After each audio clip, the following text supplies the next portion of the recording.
I'm going to try to give you three scenarios and ways that we can kind of adjust because I think these are things we're all feeling every day and we Mhm. want to feel better, less anxious, less overwhelmed. Okay. So, one is let's call it the Sunday scaries. Everybody knows about it. It's Sunday night. You're about to go to bed. Your work week's about to begin, or the kids' crazy week's about to begin. You have so much on your plate. You are just like, what am I going to do? So, how do you reframe the Sunday scaries? Yeah. Let's first just acknowledge we come by this honestly. It's very real. It's Yeah. very understandable.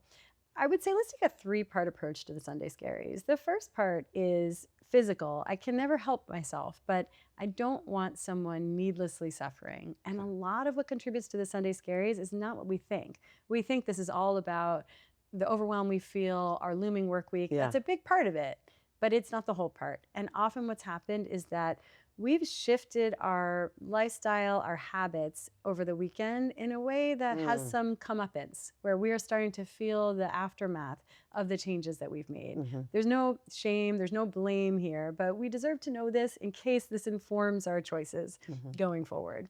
So if a lot of us have social jet lag on the weekends, maybe we have an earlier bedtime on the weekdays, Mhm. then suddenly we're staying up later on the weekends, not necessarily the wrong thing to do. Sometimes it's the Right. right choice.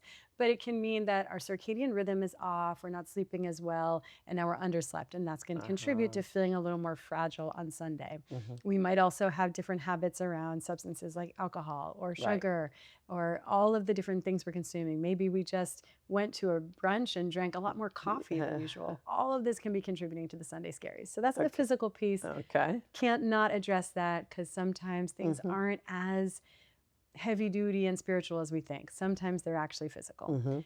That said, then there's a way that this is a call to action. It is our unconscious, it's a part of us that's saying, slow down, pay attention. Mhm. Something's not feeling right here. And it may be that we really do need to make choices that are Mm. different. Maybe we need to listen to that call from within and say, okay, something, I've been off my path and I've known that deep down inside, but it's inconvenient to look at that. Mhm. But sometimes avoiding that difficult thought makes for a low grade, difficult life a little bit Mhm. every day. So sometimes we actually want to reckon with it. And then there is our own mindset around our work. And this ties in with everything we've been talking about with overwhelm, because sometimes we hold ourselves to excessively high standards. And that contributes to the angst and the Yeah. anxiety we feel going into the work week. And a lot of us could stand to give ourselves so much more permission to be good enough. Mhm. We hold ourselves to the standard of perfection, Yeah. and then we put that pressure on ourselves. And even if we manage to do that once in a rare while, it's not sustainable. I know for me, I tried that. Yeah. It created burnout and depression. Yeah. And so, as I've given myself much more permission to show up and do my reasonable best in a situation, not the white knuckling, gripping Mhm. 150% version of myself, Mhm. just the reasonable best, and that's enough. I don't feel so much dread coming into the work week Mhm. anymore. Okay. Here's the next scenario. People who are people pleasers. I'm fine. I'll do it. I'll go to the party I don't want to go to. Oh, I feel guilty, but I've got to go by and see so and so, even though I have no time and my kids are pulling on me. So you're doing all these things to make other people feel better. Yeah. And what should someone do to rid themselves of that feeling? So this is so pervasive, and I find that it is impacting all of us a little bit differently. I'm treating primarily women in my practice, and I see some patterns, I think, especially among my female patients, with a particular hang up around Yeah. people pleasing. Yeah. Whenever we recognize that we're people pleasing, and then we start to think, okay, I should be different. I shouldn't be people pleasing. Yeah. Then it's like, okay, a people pleaser, that's what they need is one more should, Yeah. one more like, you're Right. not doing it right. But I think that it's so important to step back and acknowledge this is a pervasive pattern for a reason. We arrived here because there is cultural conditioning that teaches us that the world is much happier with you when you say yes, Yeah. when you smile, when you make sure that you're living selflessly and in service of everybody around you.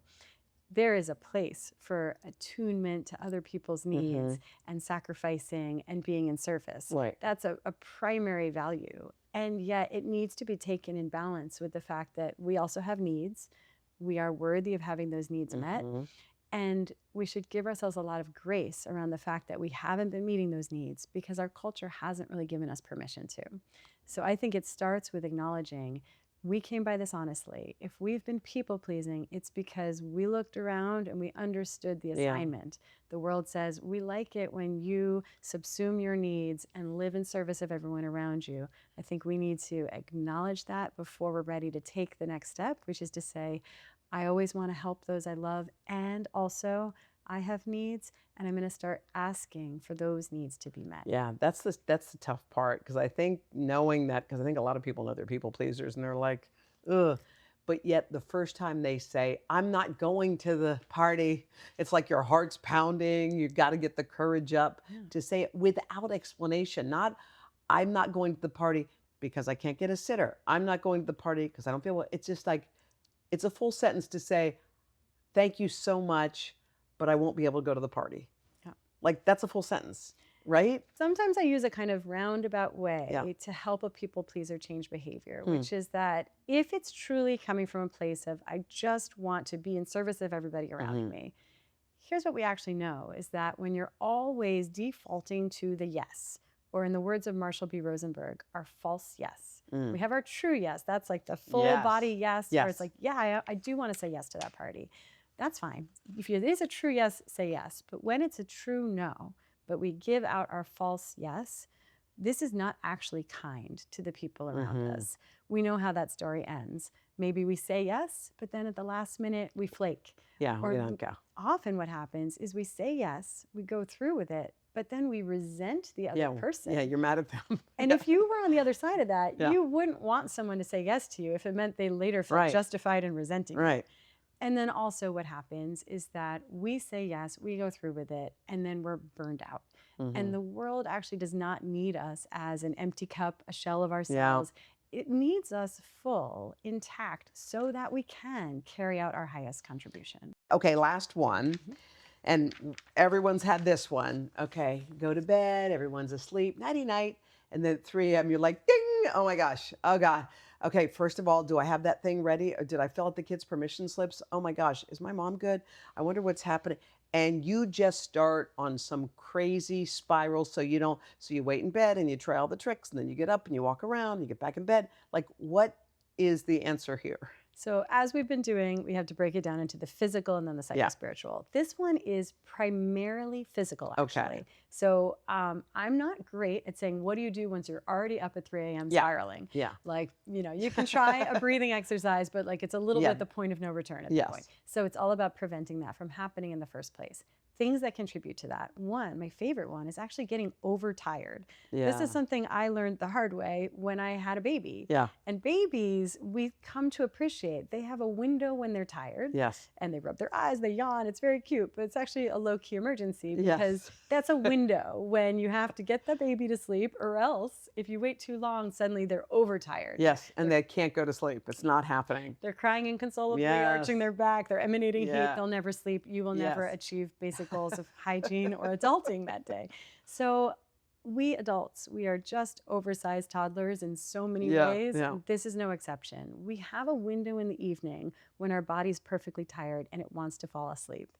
And most of us routinely push past that. And we Mhm. get a release of our cortisol, our stress hormone, and we're hit with a second wind Yep. and we're tired but wired. A lot of us are going to sleep too late and we already have cortisol streaming through our veins.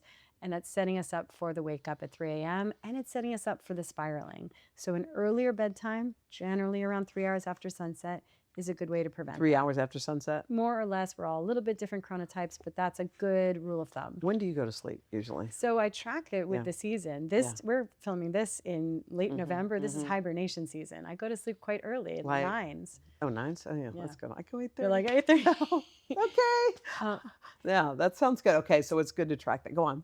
Blood sugar is a factor here as well. If our blood sugar is swinging up and down on a roller coaster, then a blood sugar crash will generate a stress response, and that can wake us up in the middle of the night, and we're in a stress response, so we're more Mhm. likely to spiral. Okay. Alcohol, same idea. Right. Then there's the fact that we never get a chance to air out, Mhm. to close some tabs in our minds because Mhm. we're going nonstop all day. Mhm. And then when it's time to go to bed, we're like, on your marks, get set, fall asleep, Yeah, brain. yeah, And our brain is like, And some yeah. people spiral at 3 a.m., some people spiral the minute their head hits the pillow. Mhm. And all of this is really the fact that we've lacked any opportunity to process and metabolize what we're Right, going through during the day. right. And so, it's choose your own adventure with that. You can journal, you can talk to a trusted friend, a therapist, you Mhm. can just take a quiet walk without technology, but give your brain an opportunity to just close some Yeah, tabs before bedtime, and that'll protect your ability to rest calmly overnight. I love it. All right, Dr. Ellen Boricus, thank you. This was such great advice. I love seeing you in person, by the way. It's Likewise. fun. Thank you. Thank you.